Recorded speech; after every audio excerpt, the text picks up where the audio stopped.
Hello everyone. Today in this video I'm going to be discussing nonverbal communication. This video will be divided into three sections. Defining nonverbal communication, explaining the different types of nonverbal communication and their different effects, and the advantages as well as disadvantages of nonverbal communication. Section 1. What is nonverbal communication? Nonverbal communication is the transmission of messages or signals through a nonverbal platform, such as eye contact, facial expressions, gestures, posture, and body language. It includes the use of social cues, kinesics, distance, and physical environments, as well as appearance of voice and of touch. To further define it, is by finding out its difference between vocal and verbal aspects of communication. Verbal and nonverbal communication include both vocal and non-vocal elements.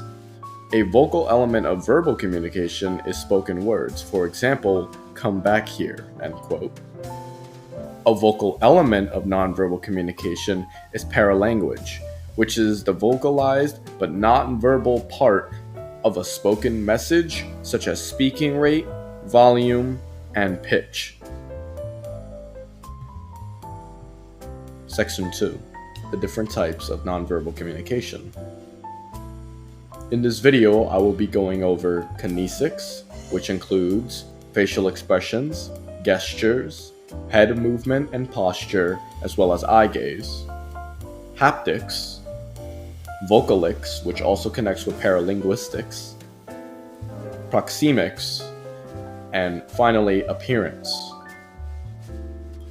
To start us off, I'm going to discuss and define kinesics. Kinesics refers to the study of movement, hands, arms, body, and face. The subsections that are connected to this word are gestures, head movement and posture, eye contact, and facial expressions. The first subsection I would like to discuss about kinesics is facial expressions. Facial expressions are responsible for a huge proportion of nonverbal communication. Our face alone is the most expressive part of our body. Facial expressions help set the emotional tone of any speech or conversation. Setting up a positive tone may require you to look up at an audience or individual and smile to communicate friendliness, openness, and confidence. Facial expressions can communicate a range of emotions like the speaker being tired, excited, angry, confused, frustrated, sad, confident, smug, shy, or bored. The next subtopic I would like to talk about is gestures. Gestures are deliberate movements and signals that communicate meaning without words. Common gestures include waving, pointing, and giving a thumbs up sign. Most other gestures are arbitrary and related to culture.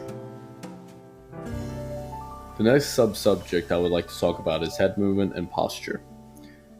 These subjects are placed together due to them both being used to acknowledge others and communicate interest or attentiveness. In terms of head movement, a nod is a universal sign of acknowledgement in cultures. The other innate and universal head movement is the head shake back and forth to signal no.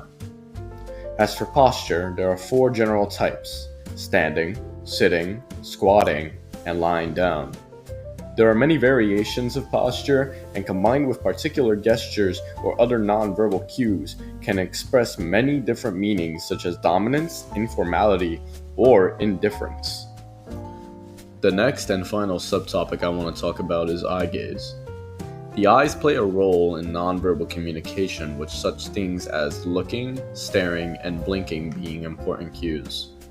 For example, when you encounter people or things that you like, your rate of blinking actually increases and your pupils dilate.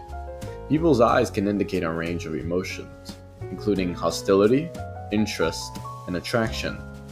People also utilize eye gaze as a means of determining if someone is being honest. Normal, steady eye contact is often taken as a signal that a person is telling the truth and is trustworthy. Shifty eyes and an inability to maintain eye contact, on the other hand, is frequently seen as an indicator that someone is lying or being deceptive. The next main subject of types of nonverbal communications that I would like to talk about is haptics. Haptics is all about touch, something that can be used to communicate affection, familiarity, sympathy, and other emotions. There are several types of touch, including functional professional, social polite, friendship warmth, love intimacy, and sexual arousal touch. The two I'd like to mainly focus on in this speech is functional professional and social polite. Functional professional is where touch is related to a goal or part of routine, professional interactions, which makes it less threatening and more expected. Social polite or socially sanctioned touch behaviors that help initiate interactions and show that others are included and respected. A handshake, a pat on the arm, and a pat on the shoulder are examples of social polite touching. As for the others, most of them have to do with intimacy. The next main type of nonverbal communication I would like to discuss is vocalics or paralinguistics. Paralinguistics refers to vocal communication that is separate from actual language. This form of nonverbal communication includes factors such as tone of voice, loudness, inflection, and, pitch. Consider the powerful effect that tone of voice can have on the meaning of a sentence.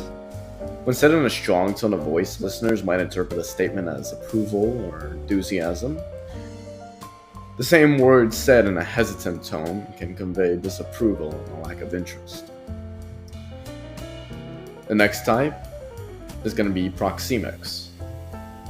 People often refer to their need for personal space. This is known as proxemics and is another important type of nonverbal communication. The amount of distance we need and the amount of space we perceive as belonging to us are influenced by several factors. Among them are social norms, cultural expectations, situational factors, personality characteristics, and a level of familiarity. The final type of nonverbal communication I would like to discuss is appearance. Our choice of clothing, hairstyle, and other appearance factors are also considered a means of nonverbal communication. Research on color physiology has demonstrated that different colors can evoke different moods. Appearance can also alter psychological reaction, judgments, and interpretations. Just think of all the subtle judgments you quickly make about someone based on their appearance. These first appearances are important, which is why experts suggest that job seekers dress appropriately for interviews with potential employers. Section 3. The advantages and disadvantages of nonverbal communication. Why is it important? This section won't be long, but I'm briefly going to explain different advantages as well as different disadvantages of nonverbal communication. Starting off with advantages. It can provide clarity. Nonverbal communication can substitute for verbal communication. It is useful for illiterate people and for special abled people. It is impactful and effective, has a quicker transmission of messages, and reduces wastage of time. See, nonverbal communication has been around for centuries, and it's a way of communicating that is not limited to just facial expressions or body language. It is also a way to encourage clarity in conversations, especially with those who do not speak the same language. With the rise of recent social media, nonverbal communication has become more accessible and more connecting. As for disadvantages of nonverbal communication, it is imprecise and vague. It is true that nonverbal communication is poor in conveying specific information and often leaves people with a feeling of uncertainty. It is less precise than verbal communication, which can increase the chances of misinterpretations. Long conversations are unfortunately not possible. Meaning varies across cultures. Different cultures may take certain implied nonverbal communication differently than others, and it might distort information. Nonverbal communication is very complex and relies heavily on visual cues. Well, that'll be all for the speech. I hope you guys enjoyed my explanation on nonverbal communication, and here are all my sources. Thank you and goodbye.